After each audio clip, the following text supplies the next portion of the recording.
Hello friends, welcome to my channel low white 906। इस video में हम सेक्शन 14 एंड सेक्शन 15 करेंगे इंडियन पार्टनरशिप एक्ट 1932 का। ये है चैप्टर 3 के रिगार्डिंग, जो कहता है कि relations of partners to one another, की किस तरीके का रिलेशन जो है वो रखेंगे पार्टनर्स एक दूसरे के साथ। सेक्शन 14 बात करता है प्रॉपर्टी ऑफ द फर्म्स, कि कौन कौन सी ऐसी चीज़ें हैं जो प्रॉपर्टी के अंदर आएंगी फर्म्स की। और सेक्शन 15 कहता है कि उस प्रॉपर्टी को किस पर्पज़ के लिए यूज किया जाएगा, application of the property of the firm. तो सेक्शन 14 के अंदर कौन कौन सी चीजें आएंगी जो प्रॉपर्टी कंस्टिट्यूट करेंगी फर्म्स की। ऑल प्रॉपर्टीज, वो सारी की सारी प्रॉपर्टीज और उन प्रॉपर्टीज के एसोसिएटेड राइट। सपोज करो कि फर्म की एक बिल्डिंग थी और बिल्डिंग्स ये इन्होंने रेंट पे दे रखी थी क्योंकि इसका यूज नहीं हो रहा था और ये फर्म की प्रॉपर्टी है, तो उससे जो रेंट आ रहा है वो राइट एक क्रिएट कर रहा है। और इंटरेस्ट इन द प्रॉपर्टी, वो सारी की सारी प्रॉपर्टीज जो फर्म्स की हैं और उनसे एसोसिएटेड राइट और उनसे एसोसिएटेड इंटरेस्ट जो है प्रॉपर्टी के, वो सब भी किसके अंदर आएंगे, प्रॉपर्टी के अंदर ही आएंगे। अब बात करते हैं कि प्रॉपर्टी होंगी कौन कौन सी। तो इन the property originally brought into the stock of the firms, जो शुरू में पार्टनर्स जब साथ में आए थे, ये एक्स पार्टनर है कि ये वाई पार्टनर है। एक्स के पास एक बिल्डिंग थी और वाई के पास कोई काम करने की स्किल थी। सपोज करो वीडियोग्राफिंग की कोई स्किल थी, उसके पास कैमरा था। एक्स ने क्या किया, स्टूडियो सेटअप किया और वाई क्या करता था, काम करता था एज ए फोटोग्राफर। तो एक्स जो प्रॉपर्टी लेकर आया है स्टॉक में, तो वो क्या हो जाएगी, उसकी फर्म की प्रॉपर्टी हो जाएगी। तो शुरुआत में जो प्रॉपर्टी को लेकर आते हैं पार्टनर्स आपस में मिलकर के, वो प्रॉपर्टी प्लस जब बाद में वो एक्वायर करते हैं या परचेज करते हैं या अदरवाइज के अंदर बहुत सारी चीज़ें आ जाती हैं, जैसे कि over a period of time development हो रहा है। सपोज करो वाई ने बहुत अच्छी कोई एक फ़ोटो क्लिक की और उस फोटो का जो कॉपीराइट है वो फर्म के पास है और उससे वो रॉयल्टी जनरेट कर रहे हैं, तो ये भी क्या होगी, एक फर्म की प्रॉपर्टी होगी और ये अदरवाइज के अंदर कंसीडर की जाएगी। बाई और for the firm for the purpose and in the course of business of the firm. और वो जो प्रॉपर्टी डेवलप हुई है वो किस के दौरान डेवलप हुई है, जो फर्म का बिजनेस किया गया है उसके दौरान वो डेवलप हुई है। अगर वाई फर्म के अंदर एज ए पार्टनर रहते हुए और पार्टनरशिप की कैपेसिटी में वो काम करता है, वो फोटो क्लिक करता है, तो ही फर्म की वो प्रॉपर्टी होगी, अदरवाइज नहीं। अगर वो इंडिविजुअल कैपेसिटी में कहीं पे फोटो क्लिक करता है या किसी और के लिए फ्रीलांस का काम करता है, तो वो प्रॉपर्टी के अंदर नहीं आएगा फर्म की। And include also the goodwill of the business. अब सपोज करो कि इनका जो स्टूडियो है बहुत अच्छा फेमस हो गया और फेमस होने की वजह से जो कस्टमर्स बेस बनता है, जो एक लॉयल कस्टमर बनते हैं, वो होता है गुडविल किसी भी फर्म का। तो फर्म की जो नेम है, गुडविल है, वो भी क्या होगा, फर्म की एक एसेट होगा, फर्म की एक प्रॉपर्टी होगा और उसको कोई दूसरा पर्सन यूज नहीं कर सकता है। देखो ये जो सेक्शन 14 है ये एक जर्नल प्रोविजन है, लेकिन ये general provision subject to the contract between the partners है। अगर उनके पार्टनर्स के बीच में कोई दूसरी तरीके का कॉन्ट्रैक्ट हो रखा है तो वो कॉन्ट्रैक्ट प्रिवेल करेगा इस सेक्शन के ऊपर।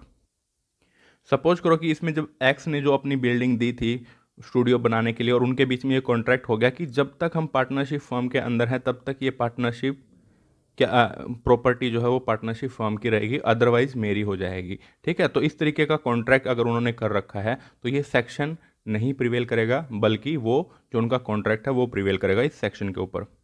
Unless the contrary intention appears, property rights and interest in the property acquired with money belonging to the firm are deemed to have been acquired for the firm. Unless the contrary intention appears, सब अगर उन्होंने explicitly कोई चीज़ अपने contract में mention नहीं की है, तो जो भी प्रॉपर्टी वो फर्म के पैसों से खरीदेंगे वो प्रॉपर्टी किसको बिलोंग करेगी, फर्म को बिलोंग करेगी। अभी सेक्शन के रिगार्डिंग मैंने कमेंट भी थोड़ा सा लिखा है। प्रॉपर्टी इनकम्पास ऑल एसेट, वो सारी की सारी एसेट आ जाएंगी प्रॉपर्टी के अंदर, राइट्स आ जाएंगे सारे के सारे, इंटरेस्ट आ जाएंगे उस प्रॉपर्टी के एसोसिएटेड, कंट्रीब्यूटेड, परचेज, एक्वायर्ड और incorporated into the firm. Incorporated का मतलब है अगर वॉलंटरली किसी पार्टनर ने अपनी कोई एसेट, पर्सनल एसेट जो फर्म को दे दी, तो वो फर्म की एसेट के अंदर आ जाएगी, इनकॉर्पोरेट हो जाएगी फर्म की एसेट के अंदर। This includes the goodwill of the firm, firm की गुडविल भी उसके अंदर आती है। इंपॉर्टेंटली द कोर्ट एम्फेसाइज, एक केस लॉ में ये चीज़ हेल्ड हुई थी, कोर्ट ने एम्फेसाइज किया था कि that individuals property does not automatically becomes the part of the partnership. Suppose करो कि मेरी कोई इंडिविजुअल प्रॉपर्टी है, वो कैमरा है, मैं जाकर वहाँ पे फोटोग्राफर का काम करता हूँ, मतलब एज ए पार्टनर भी हूँ मैं, और वहाँ पे फोटोग्राफी भी करता हूँ, और मैं खुद का अपना कैमरे से शूट करता हूँ। तो हालांकि मैं वो फर्म के काम के लिए यूज कर रहा हूँ, लेकिन वो फर्म की प्रॉपर्टी नहीं बन जाएगी क्योंकि मैं उससे काम कर रहा हूँ, ऑटोमेटिकली वो फर्म की प्रॉपर्टी नहीं बन जाएगी। हाँ, अगर मेरे और दूसरे पार्टनर के बीच में ये कॉन्ट्रैक्ट साइन हो गया कि भाई तेरे पास ये अच्छा कैमरा है और मेरे को तू ये रेंट पे दे दे, जब तक हमारी पार्टनरशिप रहती है, और वो हर महीने मेरे को रेंट दे रहा है उस कैमरे का, तो रेंट के राइट उसको मिल जाएंगे, उस प्रॉपर्टी के एसोसिएटेड राइट जो हैं वो फर्म को मिल जाएंगे। तो इसमें यही बात लिखी, importantly the court emphasise that individual property does not automatically become the part of the partnership solely due to its use in the business. An explicit agreement is required for it to be considered property of the partnership। जैसे मैंने आपको example दिया कि एक explicit contract होना उसके लिए regarding जरूरी है, तभी जाकर के वो फर्म की प्रॉपर्टी बनेगी, अदरवाइज नहीं बनेगी। अब सेक्शन 15 कहता है application of the property of the firm, कि फर्म की जो प्रॉपर्टी उसको किस पर्पज के लिए आप यूज करोगे। Subject to the contract between the partners. Again देखो, आप जब ये सेक्शंस पढ़ोगे, पार्टनरशिप पढ़ोगे, तो बहुत सारे सेक्शंस में ऐसी चीज़ें लिखी होंगी, subject to the contract between the partners. उसका मतलब यह है कि जो पार्टनरशिप के दौरान उनके बीच में कॉन्ट्रैक्ट होता है दो पार्टनर्स के बीच में, तो वो कॉन्ट्रैक्ट जो है वो प्रिवेल करेगा ओवर दिस सेक्शन। ठीक है, subject to the contract between the partners. अगर पार्टनर के कॉन्ट्रैक्ट में कोई चीज़ अलग लिखी है और एक्ट में कुछ हो रहा है, तो कॉन्ट्रैक्ट की बात मानी जाएगी, ना कि सेक्शन की। The property of the firm shall be held and use by the partners exclusively for the purpose of the business. जो प्रॉपर्टी है पार्टनर्स की, जो पार्टनरशिप फर्म की, वो सिर्फ और सिर्फ पार्टनरशिप फर्म के काम के लिए ही यूज की जाएगी।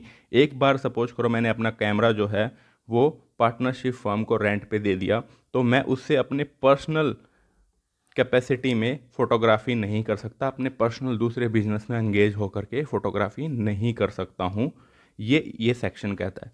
हाँ, अगर हमारे बीच में ये कॉन्ट्रैक्ट हो रखा है कि जब तक पार्टनरशिप फर्म का काम है तब तक ये कैमरा पार्टनरशिप फर्म के लिए यूज किया जाएगा, और अगर दिन का कोई टाइम बचता है जिसमें मैं इसको पर्सनल यूज के लिए यूज कर सकता हूँ, तो वो भी मेरे को अलाउ है। अगर ये कॉन्ट्रैक्ट में लिखा है तो मैं इस प्रॉपर्टी को यूज कर सकता हूँ, अदरवाइज नहीं कर सकता हूँ। आई होप आपको ये वीडियो जरूर समझ में आई होगी। Thank you so much.